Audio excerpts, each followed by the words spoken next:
ప్రజలకి మంచి చేయాలని ఒకే ఒక ఉద్దేశంతో ఈ అన్ని దెబ్బలు తింటూ కూడా ఈ మంచిగా ఆలోచించే వ్యక్తి పవన్ కళ్యాణ్ గారు. అలాంటి పవన్ కళ్యాణ్ గారు మీ పిఠాపురం కాన్స్టిట్యున్సీలో ఎమ్మెల్యే అభ్యర్థిగా నిలబడడం నిజంగా ఆయన కొడుకుగా ఇక్కడికి వచ్చి మా బాబాయ్కి మా తండ్రి లాంటి వ్యక్తి అయినా ఆయనకి ఓటేనని చెప్పడానికి నేను నిజంగా చాలా ఆనందపడుతున్నాను.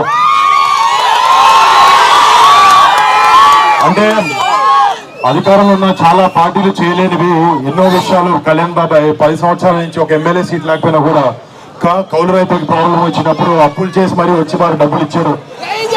మధ్య కార్మిక ప్రాబ్లం వచ్చినప్పుడు ఫస్ట్ మొట్టమొదటిగా జనసేన నుంచి కళ్యాణ్ బాబాయ్ గారు కదిలి హెల్ప్ చేయడం జరిగింది. ఇలాగా మీరే ఇమాజిన్ చేసుకోవచ్చు, ఒక్కసారి బాబాయ్ని మన అసెంబ్లీ పంపిస్తే మన కోసం మన ప్రజల కోసం ఎంత చేస్తారనేది.